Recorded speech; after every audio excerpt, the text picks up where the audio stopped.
Hello YouTube, Captain Mac here, and welcome back to the Circadian Rhythm Killer Tour. We just flew into London, and today we are going to start the longest flight on the tour. We're going to be flying from Heathrow in London all the way down to Sydney. And up until not too long ago, this was the longest flight in the world. It's not anymore, but it's a little shorter than a Singapore Airlines flight. I forget which one it is. It's shorter by about 300 or 400 nautical miles. So still not that much of a difference, to be quite honest with you. You see that our baggage is already loaded, surprisingly, because I've only had GSX loading baggage for like the last 2 minutes.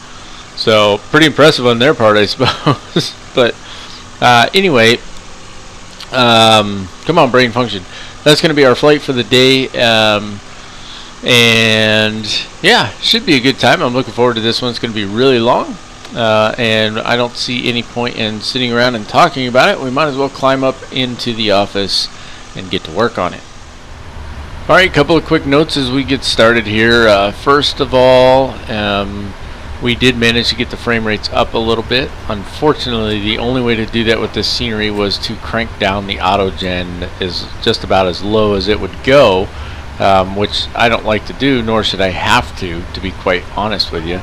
And we've got all the AI traffic shut off, and that gives us about 25-26 frames per second, which should at least get us off the airfield without any issues. What I'm going to do so that we have some nicer views is once we get everything going and we're about to take care of our elevator music, we will, I will pause the sim, you won't even see it, and I'll change the auto gen back to what I had it set at before, so you have some nice views on departure.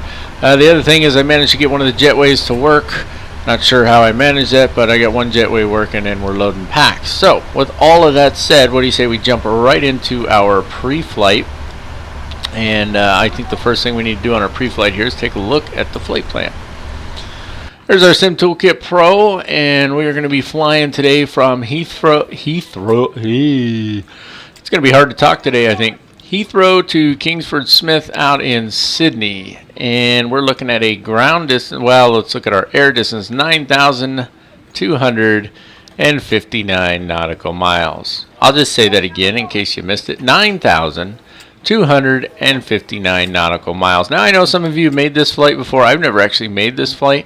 This will be a first for me, so that's pretty exciting, and also a little daunting because that's a lot of hours. But there you have it, 9,259 nautical miles. Our cost index is actually going to be at 56. We've got 3 auxiliary tanks on the aircraft, and we're pretty much going to suck up all the fuel. You can see our trip fuel is 324,269 pounds. Final reserves are at 5,972 pounds. So we're using pretty much all of it. We can hold just a little bit more fuel, but we're going to stick with the load on this one. So block fuel is 355,701 pounds. If you happen to be trying this flight and you try to put that number in, you're going to be short by about 43 pounds of fuel. You have to put in an additional 43 pounds in order for the PMDG 777 to put the number at 355,701. So just something to keep in mind. Some remarks up here. Payload and cargo is limited by max takeoff weight, which I was a little surprised because when we get down to our weights, you'll see that we're quite substantially under it. But anyway, we're estimated to be out of here at 11:25 Zulu, 19 hours and 40 minutes. I suspect that it's going to take a little bit longer than that, but we'll take a look at our winds here in a moment. Okay, 294 packs on board, no cargo, which doesn't really make sense because baggage counts as cargo, and 294 people at 50 pounds apiece is going to be quite a bit of cargo. But anyway, payload 67,500 pounds with zero fuel weight of 411,700 pounds. Our takeoff weight, we are at our max takeoff weight. We're at 766,000 pounds apparently. So that makes more sense now that we limited our payload and cargo as a result. Now, let's take a quick look here at our charts and maps. Specifically, we're going to look at our winds and our weather. So some significant weather along the way.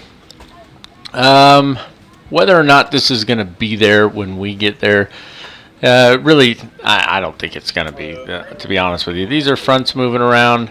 I mentioned before, I always had a hard time with weather, with these weather charts. They just, I don't know, they're just so crazy looking to me. But you got some isolated embedded thunderstorms along the route here, and a few fronts, so we'll probably see some significant turbulence in a couple of places. Let's take a look at our wind. At least this one's a little easier for me to understand. So you can see we'll be having a tailwind for the majority of our flight, but as we get down here, we'll get a little bit of headwind. It doesn't look real strong. This is at flight level 180. If we go up a little higher, because we'll be pretty high when we get down there. So this is 390. This is the highest one here. So same thing, a lot of tailwind on the way out. Some direct crosswinds as we cross through here, and then a little more tailwind as we're coming in. So I think we're going to be fine, and in fact we'll probably make it a little early based on the wind that I'm seeing here. So a lot of waypoints involved with this one. We're not going to go over all of these or anything like that, but you can see this is a very, very, very long flight. So I'm looking forward to it. I hope you guys are too. Let's go ahead and dive into the pre-flight checklist here. Block fuel has been loaded and verified. Payload is still loading and has been verified. Parking brake needs to be set. There we go. And battery switch should be on already. You can see that we're on the external or ground power. We're going to stay on that for now. Primary flight computers, auto and guard closed right here. Thrust asymmetry compensation is on auto. APU gen switch is on. IFE, passenger seats, and cabin utility both on. Left and right bus high switches. There's a hiccup for you. On auto, that's these two here. Backup generator switches are both on. That's the two in the middle down here. And APU selector, we're going to leave that off for now. Nav light should be on down over here. Logo light as needed. We don't need it at the moment, nor do we need cockpit lights. Emergency exit lights need to be armed and guard closed. There we go. Left and right pack control switches both to auto, and the Aorous comes on, and that'll take us up to our FMC initialization, and we will do our flight planning as well. Alrighty, so we'll just continue to press on ahead here. We'll go to the FMC. It is this 777-200. If we jump over here real quick, I can just show you. If you go to aircraft and equipment, I believe it's page 4. It is not. It's page 5. You can see that we've got 3 auxiliary tanks on there. We are using those, so should be a good time. And go to position initialization, and we are at EGLL. Put that in there. Let's go grab a GPS position here on page 2. Come back, throw that in there, and we're good to go. And then we're going to request our route, because there's no way I'm putting in all those waypoints if I don't have to. There it is right there. Request it. And you can see you got page 1 of 2. By the time we get this loaded in, it's going to be page 1 of a lot. That's what it's going to be. So the request has been sent. There it is. Let's go ahead and load it in. Takes a second to load as well. And it says well, there we go. Just took a second. So 7 pages now. The flight number, I didn't put it on the flight plan accidentally, but it's BAW2105. There we go. Put that in there. Activate and execute. And then if we take a look here, you can see, so we got a lot of airways in here, right, which is great when you're doing the flight plan. And we'll get to that in just a second, and I'll show you on the legs page. So you got 7 pages in the active route. You're going to have a lot more pages in the legs page. Let's go to departure arrival, and we are scheduled for the BPK7F. So that's going to be this guy here, and we're going to be using runway 27 right. Execute that as well, and then go to our performance initialization. So our initial cruise altitude, flight level 290. Cost index, it's got it at 100 here. I'm going to leave it there for the moment. I just want to see, because it's already a really long flight, I want to see if how our fuel looks at keeping that at 100, if it looks like we're going to have enough fuel. So let's accept that for now. We can always come back and change the cost index. And then if we go to WinData, our legs page, you can see there's 28 pages of legs in here. So can you imagine putting these in by hand? It'd take you forever. Go to route data and then load, execute. There you have it, and you got your win for all of those. And then go to VNAV page 3, go to forecast. Transition level is 6,000 feet here. So put that in, and then we'll load the uplink. There we go, it's loaded in. Go back to route, and then that'll take you to the takeoff page. Flaps are going to be 15. We are at max takeoff weight, so center of gravity is going to be 29.7, and you can see we're going to have some very high V speeds. So V2 at 177, rotate at 172. And that takes care of our FMC initialization and flight planning. Alright then, continuing to press on here right into our cockpit preparation checklist. Window heat needs to be on, that's up top, and it's these four here, and it is. Primary left and right engine hydraulic pump switches both on, that's these two, and then these two, and all four of these need to be off.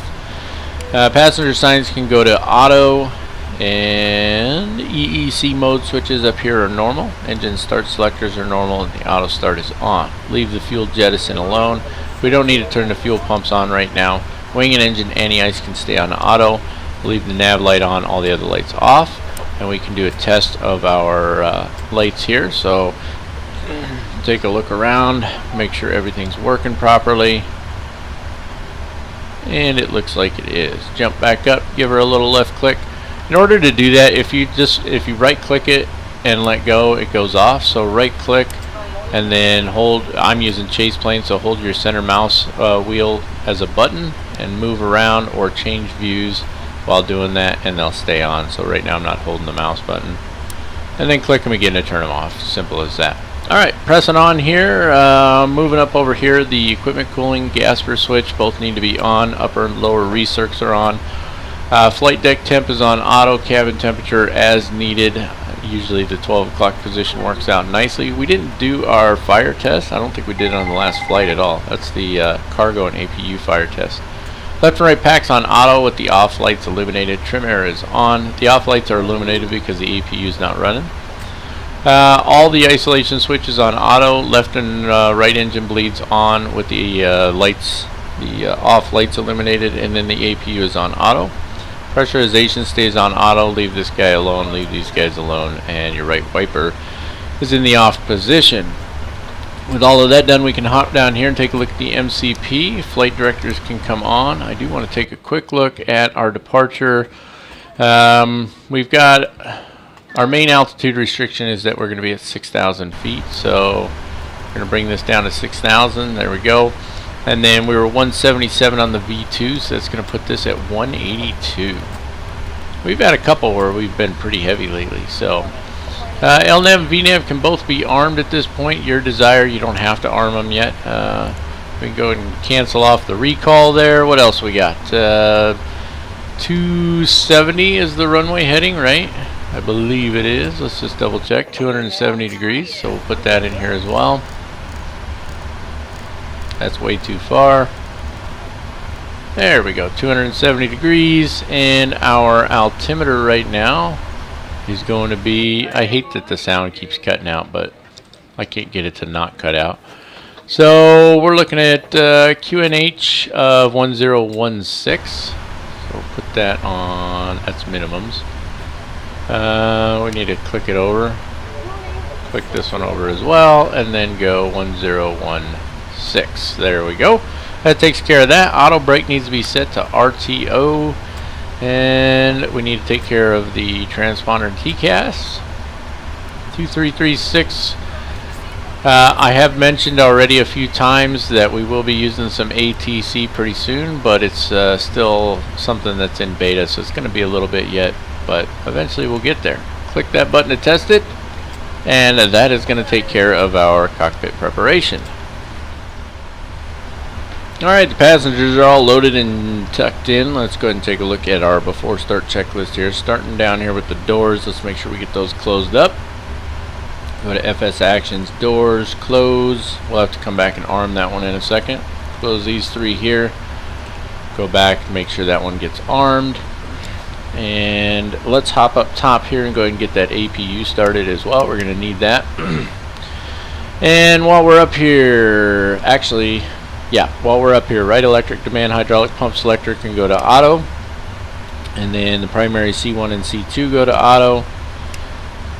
And wait a minute, is this primary? This is primary. It goes these two, then this one, then these two. That's how you're supposed to do it anyway. We'll get all of our fuel pumps on here.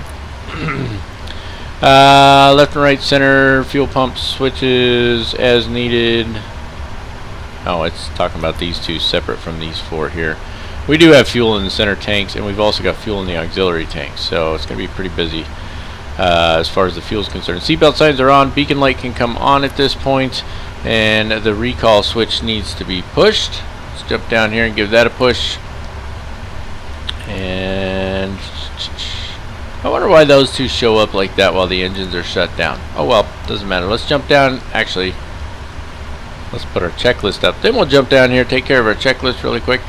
Flight deck door is closed and locked. MCP V2 is set at 182. Heading is 270 and altitude is set to 6,000. Takeoff speeds V1 165, VR 172, and V2 177. CDU pre-flight is complete. Trim cannot be done yet, so I'm not worried about it. And that brings us to our taxi and takeoff briefing. Let me grab my Sim Toolkit Pro here.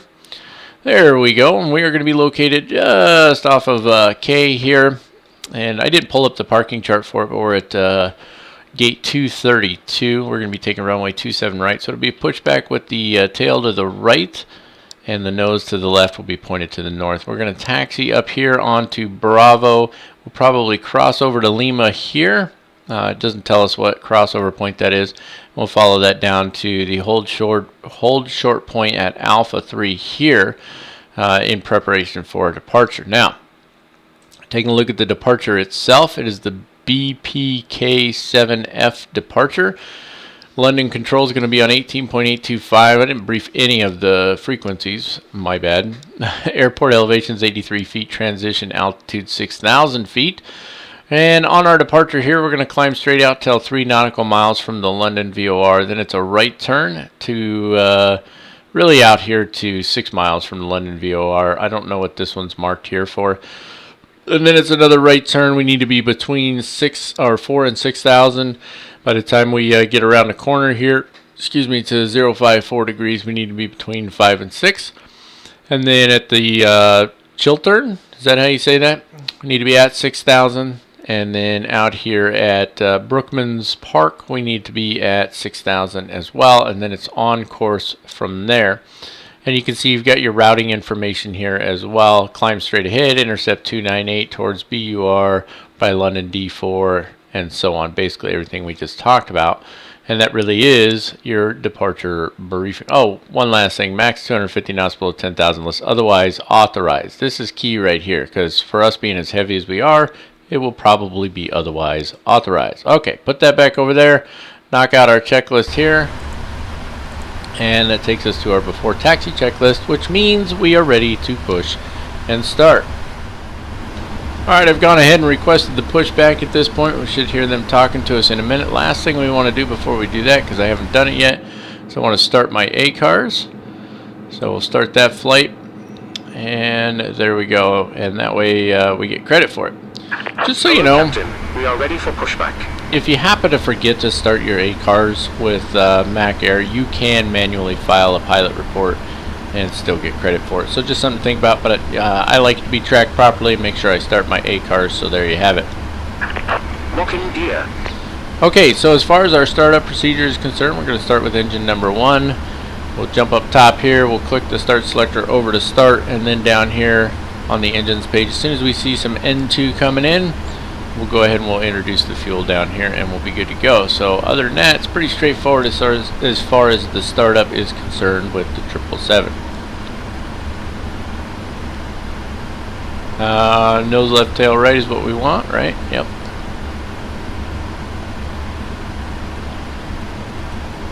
Oh, I still have, I know why it's not saying anything. I knew I'd forget. Go to your ground connections. Let's just double check on that APU here. Status page, there we go. Okay, APU's up and running. Turn the ground power off. I forget that so often. It's ridiculous. Okay, so we need to go ground connections. Disconnect those. Double check, make sure your parking brake is set, which it is. Disconnect those. Departure check completed. Bypass pin inserted. Release parking brakes. There we go. Commencing push. All engines clear. Start at will. Alright. So again, we'll hop up top here. Start with engine number 1. Left click it to start. Come down here. You see the N2 coming up nearly right away. Go ahead and introduce the fuel. It's an auto start sequence. Pretty straightforward. Oh, they didn't move the jetway back. That's awesome. No damage to the aircraft or anything there, right?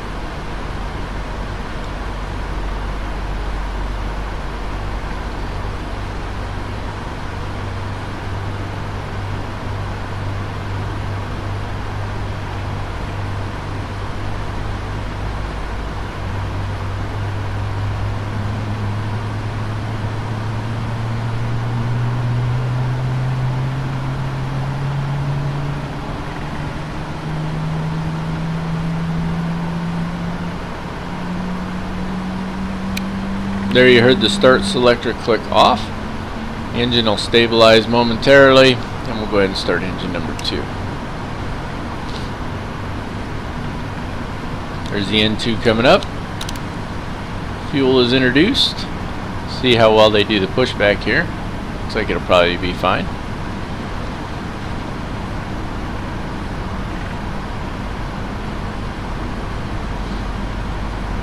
Alright, I'm going to let this engine number 2 finish starting up, finish the pushback, and then I'll see you guys back on here for our before taxi. Alright, we've confirmed the good engine start. Let's go ahead and take care of this before taxi checklist. Jumping up top, left and right generator control switches should be on and the lights are off. That's these 2 down here. APU selector switch can go off. We don't want to burn the fuel. Engine start selectors are both on normal. Left and right pack control switches are auto and the lights are off. Right is clear. Left, center, and right isolation valve switches auto and lights off. And then, hold on. Coughing in your face there. You got hiccups, coughs, everything this morning. Engine bleed air switches on and the lights are off. Flaps need to be set to 15. And we need to do the flight controls check, and while we're at it, we need to set our trim. So there's the flaps coming in. Let's go to flight controls, and then the trim is supposed to be 4.75, so let's put that in. There we go. And then let's do the flight controls check. Full left, full right, and neutral. All the way up, all the way down, and neutral, and then the rudder. Full left, full right, and neutral. Put this back on our checklist page so we can make sure we don't forget that, since I forget it most of the time. Recall switch needs to be pushed. TCAS is off, that makes sense. And wing and engine anti-ice will stay on auto. Taxi light can come on. This guy, this guy, this guy. Wing lights can come on as well. Strobe lights will stay off. Let's take care of our checklist down here.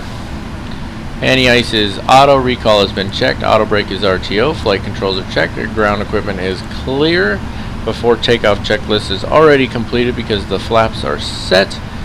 And that means, ladies and gentlemen, we are ready to go. Track IR coming on a little jump here. There we go. And let me just, I'm going to change my view over here on my Sim Toolkit Pro so that I've got my taxiways available to me. If you guys aren't aware of this, I did show it in the tutorial. So when you go to overlays, nope, not overlays, style, and put on the taxi style of map. If you zoom out, you can follow your route, but when you zoom in, it shows you the taxiways, it shows you where you're at on the taxiways, so it's a lot easier to get around if you're not familiar with an airport. I just use it all the time anyway, and yeah, I think it works out nicely. So let's get that brake off, get the aircraft rolling here. So it'll be straight ahead. We will take a right up here. It looks like the taxiway's, I don't know, it's laid out kind of weird if you ask me. So, but it'll be a right, then a left, immediate right, and then all the way up to the end to hold short. So I'm going to go ahead and take care of the taxi, folks. And once we get to the hold short point or near thereabouts, we'll come back on here. We'll take care of our before takeoff, and away we go. Alrighty, folks, so you can see we're coming up on the hold short point here. We've got all the AI traffic turned off, so we're going to go ahead and just pull straight out onto the runway here. We're going to need all of it, so we're going to use the far end. Let's go ahead and get the TCAS on down here. It's a lot easier to do that when you don't have a sharp turn in front of you, right? And we'll just keep her cruising along nice and slow here. No reason to speed it up. We're going to have to just slow right back down anyway.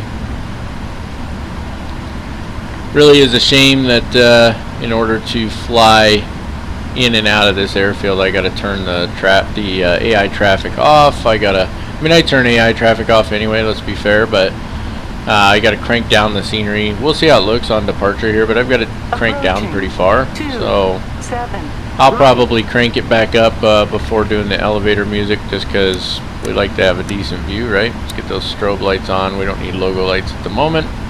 We are using the far end of the runway here, as much of it as we can. Swing her around here. Try not to undercut it.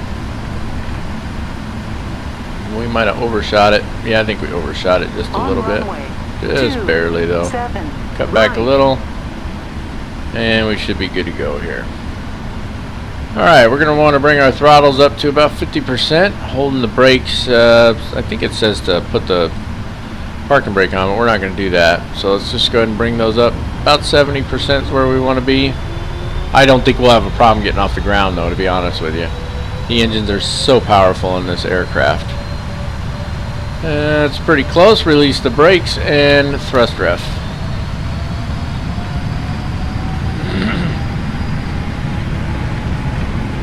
Airspeed's alive. Yeah, there's just so much power in this airplane. It's crazy. We'll be crosswind during the departure. There's 80 knots.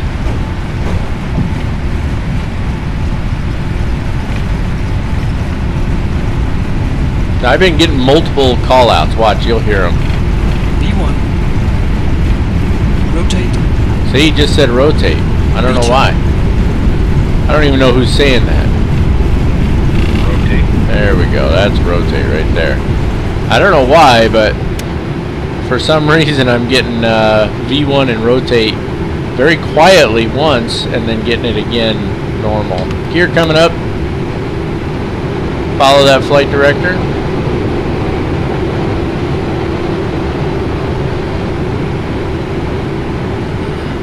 Keep the flaps where they're at for the moment.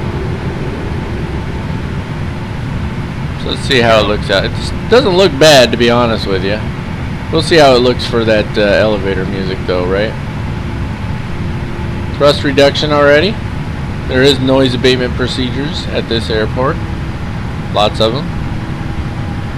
And they actually have sensors on the ground that determine your noise level as you cross over them.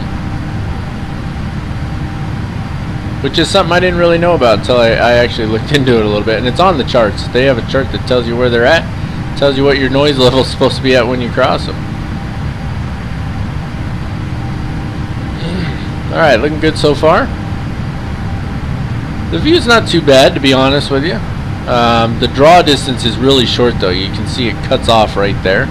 And that's what we had to do to get the better frame rate. So, but as we get away from the airfield, we should do a little better. Just brought in a hair nose down trim there, and you see it's probably more than we need. I just tapped it once. A little more coughing in your face there. My apologies. Although I know some of you that's like part of a Captain Mac video. You gotta have your coughs and your sneezes and your hiccups, otherwise it's just not a proper Captain Mac video, right? Climbing through a little bit of clouds here. I forgot to turn the weather radar on. I do that a lot. Alright, watch for that nose to drop. here it comes. Right about now. It's going to start dropping. It's not dropping as quick as I thought it would, but it is dropping a little bit. So, still just trying to follow that flight director. We're keeping our flaps where they're at for the moment. Bring in another click of nose down trim there.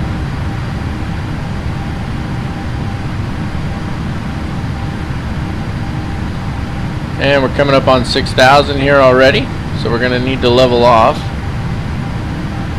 Go ahead and start reducing our rate of climb here.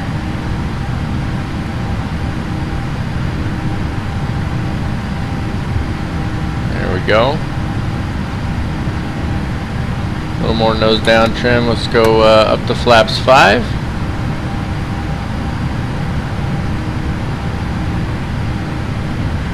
And then nose down.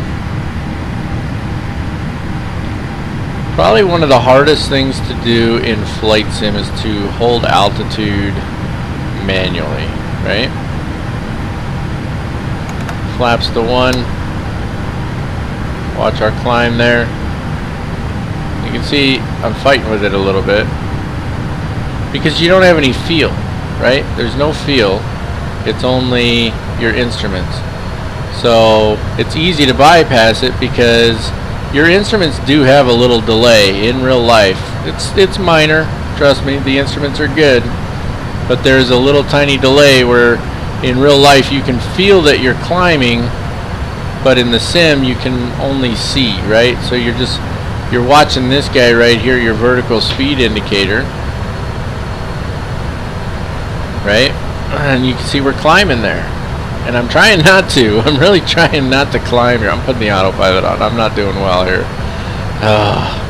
I'm trying to stay. You got to stay within 300 feet. Let's get the flaps all the way up. I know altitude alert. I'm trying to hold it down. See? And then it bypasses it so fast. So you got to be gentle with it. This much I know for sure. And I'm trying to be, but I don't know what it is about the 777. I have a very hard time trimming this aircraft. And I love hand flying, but see, it's trying to climb again. And I'm trying to get it trimmed out, but I'm just fighting with it constantly here. Stop telling me altitude alert. I know. Like I got tons of nose down trim right now. I'm holding the nose down trim button. I'm holding it right now. Right now I'm holding it. I'm just holding it. Trim nose down. Trim nose down. And it takes forever to trim. Is this just me, or does anybody else have these issues with this aircraft? Or is it a Captain Mac thing? It's probably a Captain Mac thing. Alright, autopilot coming on. I had to.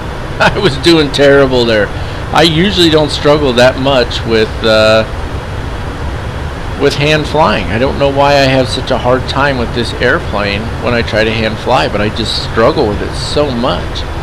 Alright, well, other than that little bit of embarrassment, track IR coming off, a little jump, a little tiny jump there, some nice clouds there. Let's take a look at our after takeoff checklist. Landing gear is up, auto brake is off, landing lights will stay on for now, seatbelt signs will remain on as well, and since we're sitting at transition altitude, I'm going to go ahead and change it.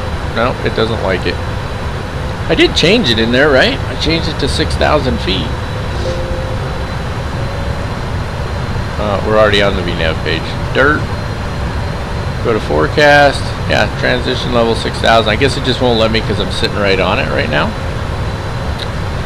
So it looks like we're going to be good on fuel. And wow, this thing is just acting up something fierce, huh?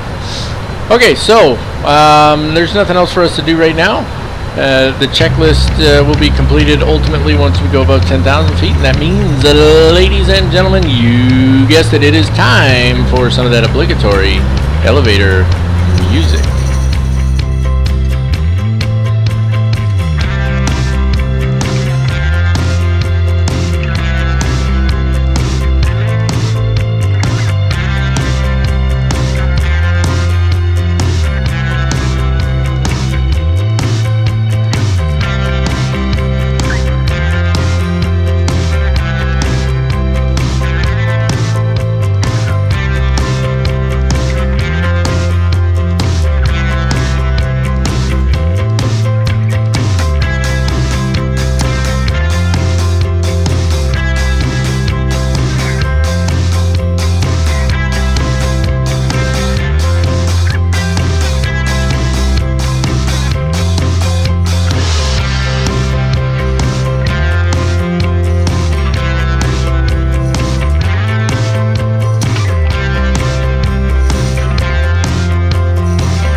Alrighty folks, and a fine good morning to you. We've been in the air for nearly 19 hours now. We caught a lovely tailwind as we talked about, and that helped speed up our time a little bit here. Saved a bit of fuel along the way as well. And we've got a little over 100 nautical miles till top of descent. And of course, as always, we've got a little housekeeping to do. Now I'm a little tired this morning, so bear with me as I come to life here. Let's take a look at our descent checklist. In the FMC, we need to verify the arrival and the approach. We've done that. Down here on our departure and arrival, we're going to be taking the ILS 16 right approach, and it is off of the, where are you at, you? The O'Dale 7 arrival, and the reason that it's not showing as selected is because I ended up removing a couple of the waypoints off of that near the end there, and I'll show you that here in a little bit. Alright, flight instruments, nav, altitude, radios, all that stuff set. So take a quick peek over here. I need to be at or below 7,000 at MITSA. So I think just we'll just put her, let's see, what was our I gotta look at one other here. I'm gonna put her all the way down to 3,000 for the moment. We might change that, but we'll put her at 3,000 for now. I do want to make note that you see these lovely clear skies right now. Not gonna last. There's a huge front over here. You see all the clouds. There's another one dead ahead, and in fact, in Sydney, it is raining right now. So this should be interesting coming in. I'm actually really looking forward to it. Looking forward to that big weather change. We are flying over Orbix, Australia V2. So, years ago I bought Orbix, Australia. Just their whatever it's called. Their land class, I think is what they called it. And version 2 has some updated and upgraded features, including pretty much supposedly the entire city of Sydney. Now I couldn't say for the city of Sydney, but what I can say is the Sydney airport has been done up. I don't know how accurate it is. I've never really flown in or out of Sydney before, but it does look pretty darn good because I've flown in there a little bit since purchasing it just to see how it looks. So I'm looking forward to that. Anyway, that was a little sidebar there. Hope you guys enjoy it. Transition altitude is going to be 10,000 feet. So let's set that in here. I'm bad about remembering to do certain things, which is obviously never a good thing anyway. And this is one of them. Going in here and setting the transition altitude. And I'm going to go ahead and request a forecast for descent as well, just so that we have it available. Recall switch needs to be pushed. Nothing coming up there. Auto brake as required. We're looking at, come on. I just hate the sound cutting out. I just hate it so much. I've looked for the stupid setting. I've absolutely looked for it, and I can't find it. It's driving me nuts. We got more runway than we know what to do with. 13,000 feet of runway. So I don't think we're going to use the auto brake. We're not going to be heavy. Landing data and then approach and arrival briefing. So let's do the landing data real quick down here. Load that weather in. That'll just help us out a little bit. Looking at 87 nautical miles left there. And it's going to be flaps 25 and 140. Again, we're not super duper heavy here. We're looking at 450,700 pounds gross weight.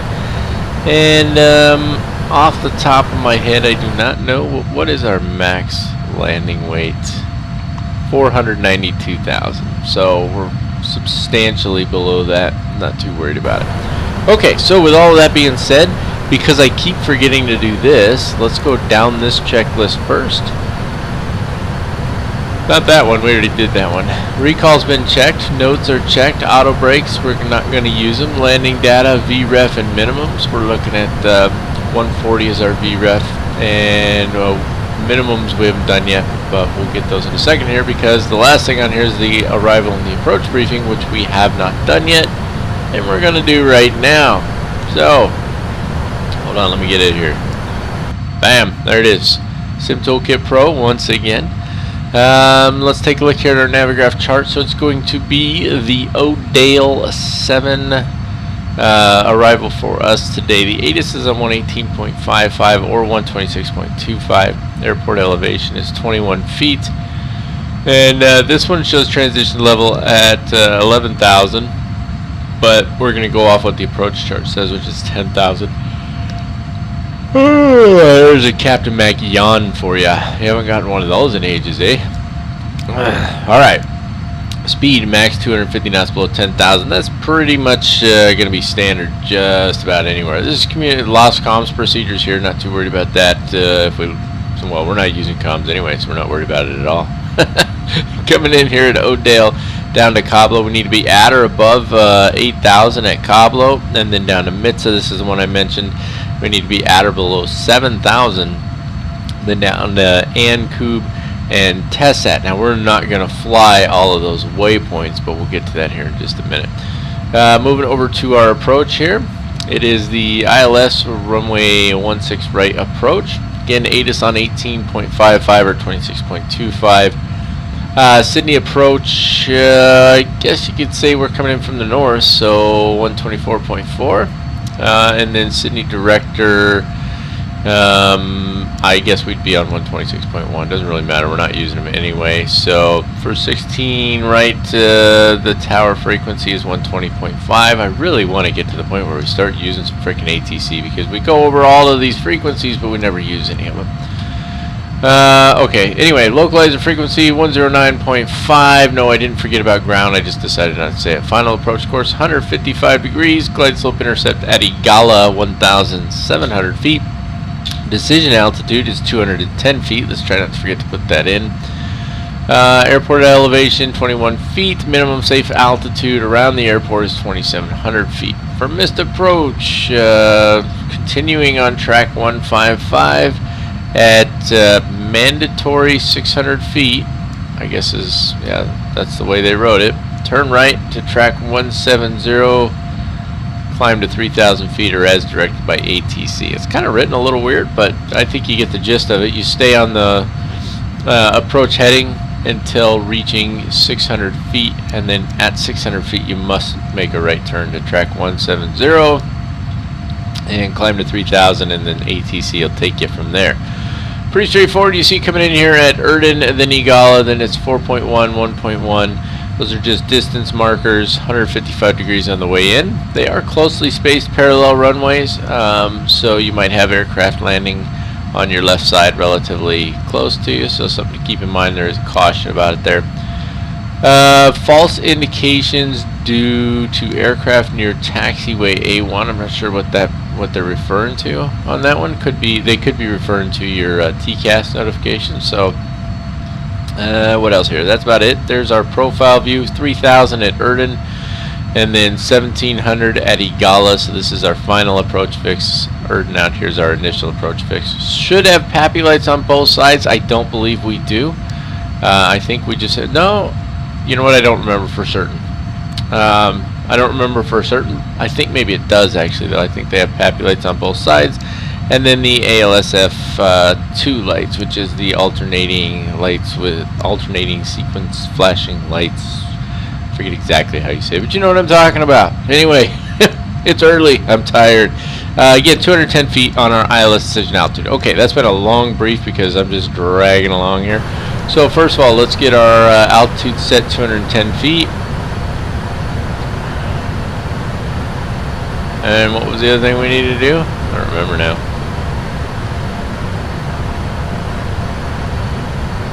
Oop, there we go, 210 feet. The heading is going to be 155. Now, nobody's mentioned it.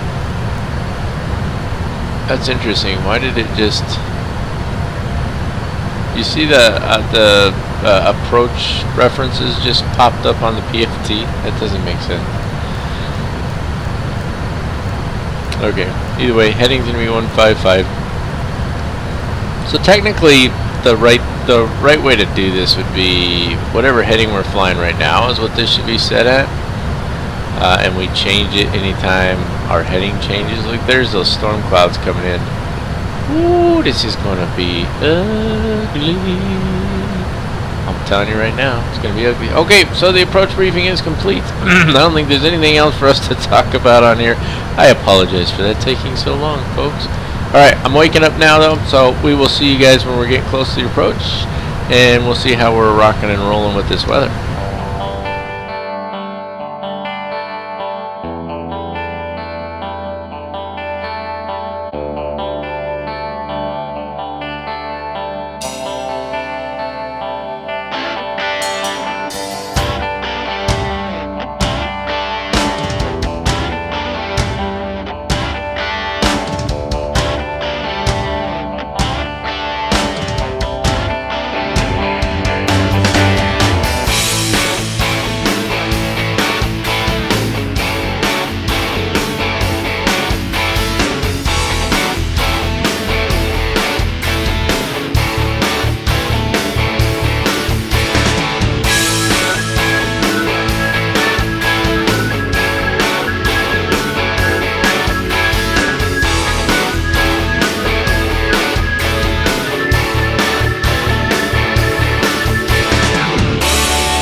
Alright, so I thought you guys might enjoy some music there and some cinematics as we descended into this little chaotic bit of mess we got going on here.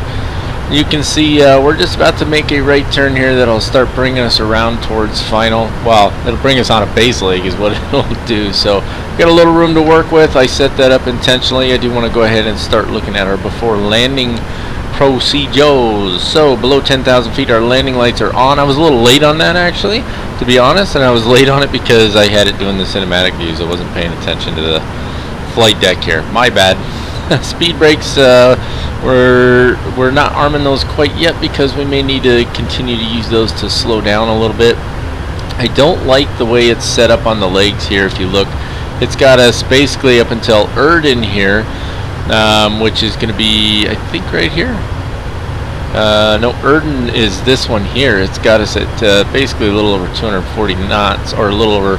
It's got us 240 coming around the corner. It wouldn't let me change it. I wanted to change it to 210 here, and it wouldn't let me. So we might have to slow it down on our own. Maybe throw some flaps in here. That's the other thing I meant to do on the descent brief, was show you that I added a couple waypoints in there to set us up for the approach, but I forgot to. So let's go ahead and go flaps 1 and see if that brings the speed down any. If it doesn't, then I'll go ahead and just do it manually. A lot of times when you put the flaps in, it changes the speed automatically. It's not doing that, so I'm going to go ahead and slow it down now because we're just going way too fast. So let's bring it down to 210, flaps 1, or flaps 5 I mean. There we go, she's coming down because we're cruising through here quick. You can see we are just cutting through these clouds. Now I am going to cut off the traffic here just to keep our frame rates up. The frame rates haven't been too bad on this, but right now, and I think a lot of it has to do with all these clouds we're flying through. This is a really cool view. I mean, this is really cool, but the frame rates are just a little low for my taste. I don't really care for that. We'll go ahead and turn the terrain off on this side here. I don't think we need it at this point. And I just want to do what I can to keep our frame rates up a little bit as well. Okay, moving on here. Seatbelt signs are on.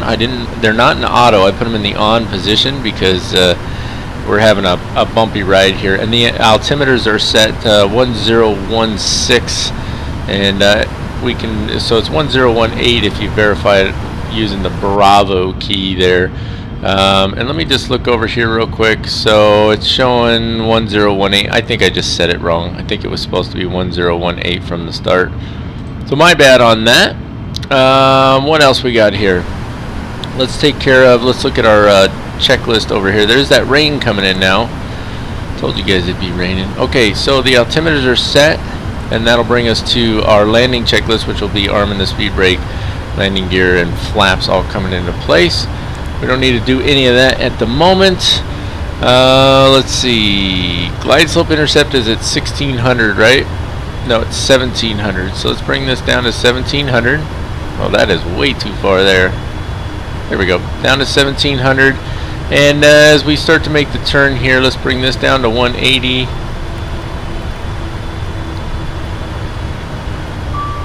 There we go. And zoom that on down. Cabin is ready for landing. Let's go ahead and grab the localizer there, and it grabbed it immediately. So let's hit the approach switch. So you can see this stuff comes up fast, and the idea is to try and stay ahead of the aircraft, right? And I got a little behind it. Because I was busy farting around and getting you guys some cinematic views as we descended into the soup. So I do hope you appreciate those views. And matter of fact, I'd like you guys to let me know down in the comments how you feel about the cinematics in general, the elevator music, and then sometimes I throw in some extras. I never really asked, but I'd like to know how you guys feel about that. So let me know in the comments how you feel, whether or not you like that, or if you think it's just taking up space that we don't need to take up or something like that. I would greatly appreciate it. Now, wind should be 20 knots, and it's going to be coming off that right side a little bit. And so you can see there, there's our PAPI lights on both sides, and you can see that right now we're looking at 22 knots of crosswind. And we're just kind of squeaking our way over there right now. It's interesting that the aircraft is pointed to the left, as you can see here, when we should be crabbing to the right. So, not sure what that's all about. Glide slope intercept is going to come up pretty quick. So what I want to do here, let's just double check. We are going to be landing flaps 25, 140 on the speed. So let's go ahead and get the landing gear down. And we'll go ahead and bring that speed all the way down, so it'll be 145 up here. Next setting of flaps coming in. There we go. Because we're going to intercept the glide slope momentarily here. That's going to put us at flaps 20. Speed is coming down nicely. Let's go ahead and arm the speed brakes. Glide slope intercept momentarily. You can see glide slope intercept is very close to the runway here. Flaps 25 coming in. Let's get to a proper view here. Track IR coming on, a little jump. That was a huge jump. A very interesting huge jump. Let me center that back up properly. There we go. And now you can see she's crabbing nicely into the wind. And we're settling in at 145 knots. Glide slope has been captured. I'm going to just let it settle on its descent here. And then we'll kick off that autopilot. It's going to be a difficult landing actually with the way the speed's going, or the way the wind is going. We don't need land 3 obviously. So it looks like we're settled at about 750 feet per minute. Let's go ahead and kick the autopilot off. And away we go. Usually it likes to drop immediately. In this case, so far it's holding out nicely. And we'll just continue what we're doing here. We're drifting maybe just a hair.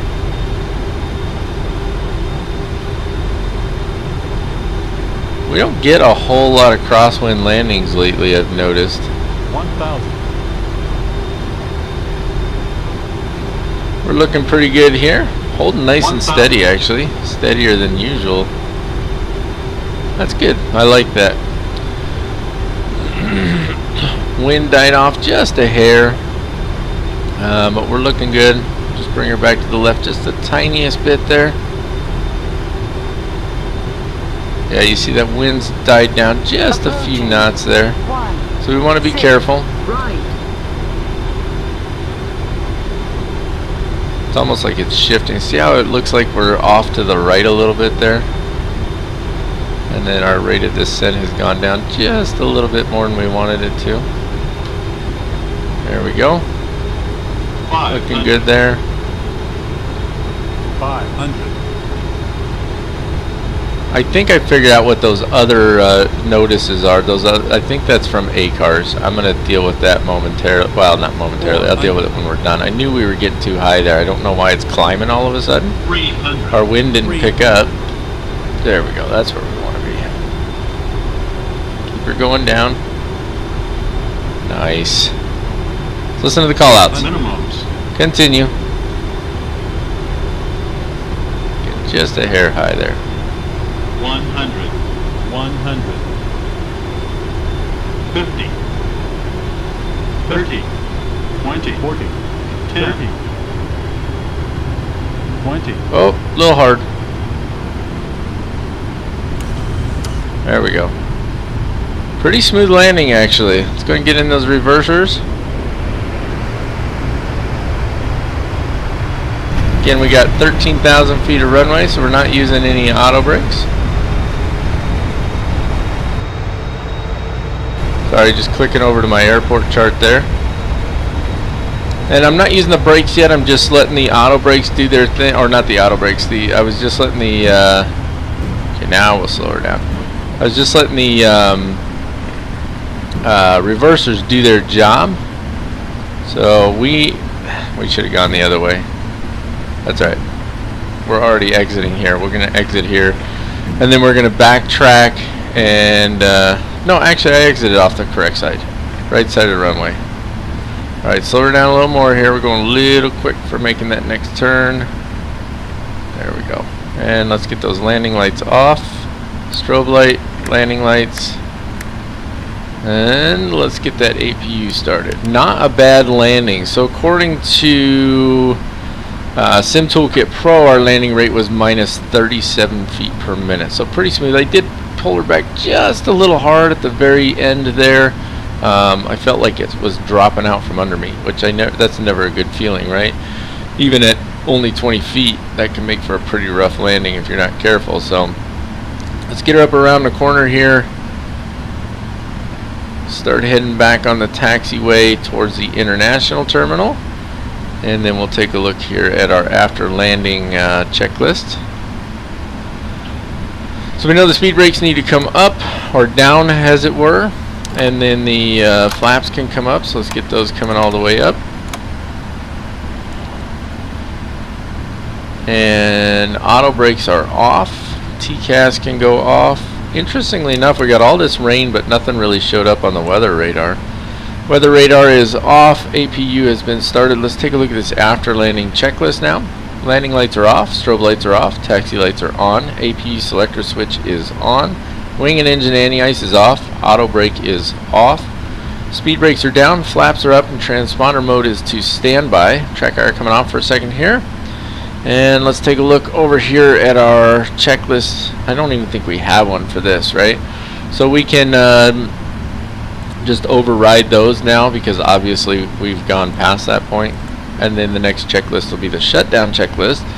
So what that means, ladies and gentlemen, is I will go ahead and taxi this aircraft on in. I forgot to put our go-around altitude in. Did you see that? We came up on the approach so fast. That's the thing, staying ahead of the aircraft, right? So I got too busy with my descent cinematics and stuff there, and in the end, that put us in a position where I was rushing to catch up and then get back ahead of the aircraft, and that's never a good thing. So just keep that in mind. You know, obviously I was doing it for recording purposes, but you want to stay ahead of the aircraft. That's all there is to it. So the frame rate's a little lower than they were before. I think I know why that is. I actually cranked the scenery up a little higher than I had it last time I was messing around with this. But still, even with the heavy scenery, or with the heavy scenery, the add-on airport, everything, I'm still getting 20 frames per second, which is nice. So it's better than it was leaving London, that's for certain. Okay, I'm going to break away from here for the moment. I will taxi in, and then once we get her parked, I will come back on here, or right before we park, I'll come back on here and we'll take care of the shutdown checklist. Alright folks, as we slide past this A380 over here from Emirates, we'll be parking up around the corner And hopefully our GSX is out there. It doesn't look like it is, to be honest with you. It's not. Why isn't it out there? Alright, let's see if we can pick the gate again.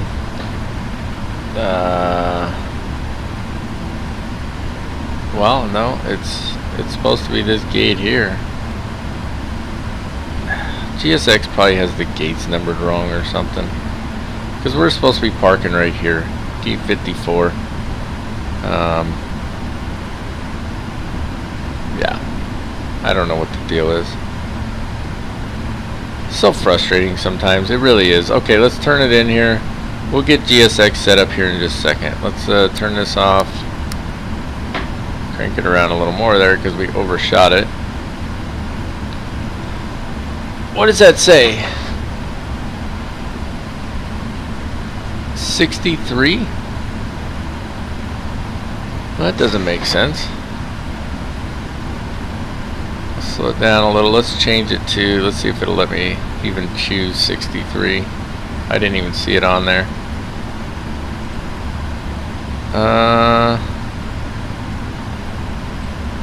Come on. 59, 60, 61. Too small.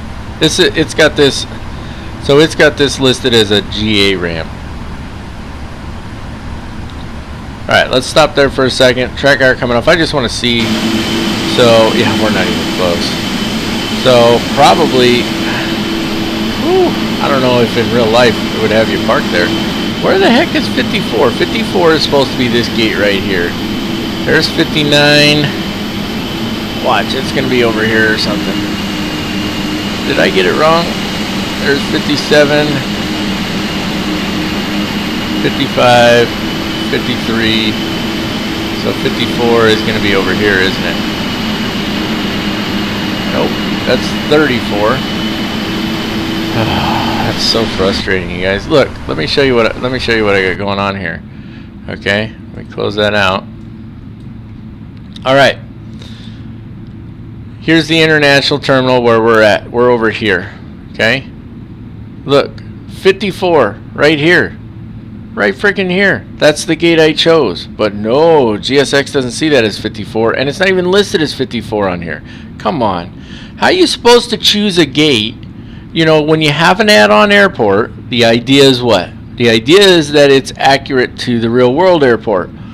But for whatever reason, this one's not. Most of them are. So I choose a gate, right?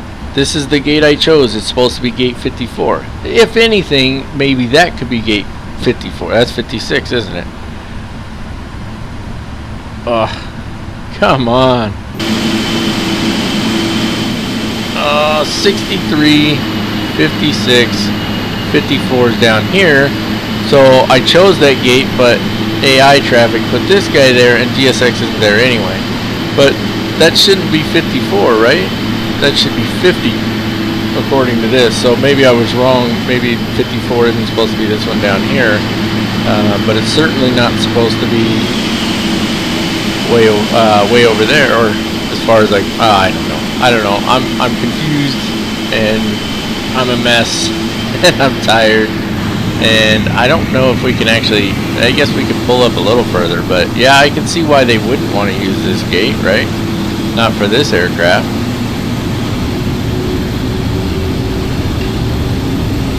Pull it up a little further, just so that we can try and attach the jetway. That would be cutting it pretty close with those wings, though, wouldn't it? Look at this. Ooh, yeah, I don't think they do that in real life. Okay, it is what it is. Let's see if we can connect the jetway. I'll do the Control J, and is it going to connect? No, of course not. All right, park and brake coming on. Enough nonsense. Let's get this wrapped up. So there's the park and brake. Now APU's running, right? It is. So let's go ahead and let's turn these two off, and let's see. Yeah, I know. Revoke parking service.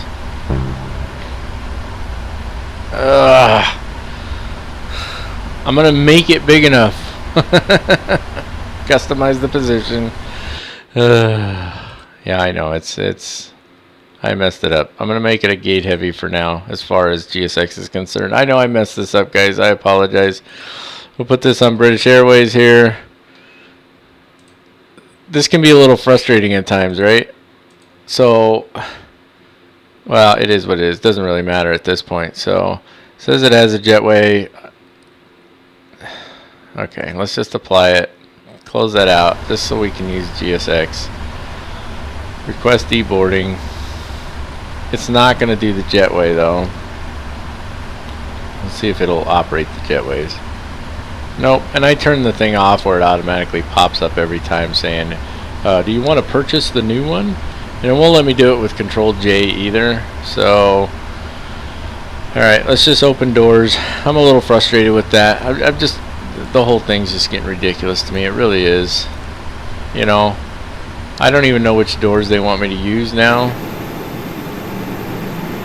Looks like the back one, and then that's it. So all the passengers are going to offload out the back. So, whatever. Let's open the cargo doors. And let's take care of our shutdown checklist here. Parking brake is set, taxi light is off, left and right fuel control switches are cut off, seatbelt signs can go off at this point. There we go. Nav light stays on, beacon and wing lights can go off. C1 and C2 pump selectors, air demand hydraulic pump selectors. That's these two here. Those two go off, and then it's the left, and then it's the primary C1 and C2, and then it's the right. There we go. Left and right fuel pump switches can all go off, and flight director switches. We could have turned those off once we landed. We didn't do that. We can turn the auto throttles off as well. And the APU selector will remain on. It's as needed, and other than being in the wrong parking space, that's gonna wrap it up for this one, ladies and gentlemen. Once again, this used to be the longest commercial flight in the world. It's not anymore. Singapore Airlines has taken over with a route that's a little bit longer than this one, but this was a good flight. I enjoyed it, other than some frustrations with GSX, which it's just gonna happen. It's just the way it is. I'm trying not to get myself too worked up about it, but overall it was a really good flight, and I hope that you guys enjoyed it. Hop on over to Mac Air if you haven't done so already. Take a look at what we got going on over there. We've got the open division, we've got the cargo division, we've got the professional division, the historical division, we got a charter division, and you fly all of those from a single profile, right? You pick what you want to fly, you pick how you want to fly. It's really fantastic. And then we got all these tours going on. The guys do a great job putting these together. This one's really turning out to be a lot of fun. It's a lot of work on this one, but it's a lot of fun, and I'm enjoying it. So I hope that you guys are too. Real quick, while we're talking about Mac Air, let's go ahead and close out our ACARs. So 19 hours, 34 minutes. Let's go ahead and stop the flight. We've got a landing rate of minus 57.67, which is about 20 feet per minute higher than it was on SimToolkit Pro, so that's alright. Still a really good landing rate, and overall the flight was fantastic. So let's file that pilot report. There we go. Close that out. And do me a favor, guys, go ahead and smash that subscribe button, and we're trying to get up to 10,000 subscribers by the end of the year, and we'll be looking to do a giveaway if that happens. Also, give the video a thumbs up if you enjoyed the content. That lets me know I'm doing a good job and lets me know that you're enjoying it. And if you didn't care for it too much, go ahead and give it a thumbs down, but please take the time to give me some constructive and yet kind criticism down in the comments so that I can make changes and make my videos better for everybody. That's it. That's all and no more, ladies and gentlemen. Until next time, as always, keep the blue side up unless otherwise instructed by ATC. God bless you all. You guys are fantastic, and I hope that you have a wonderful day.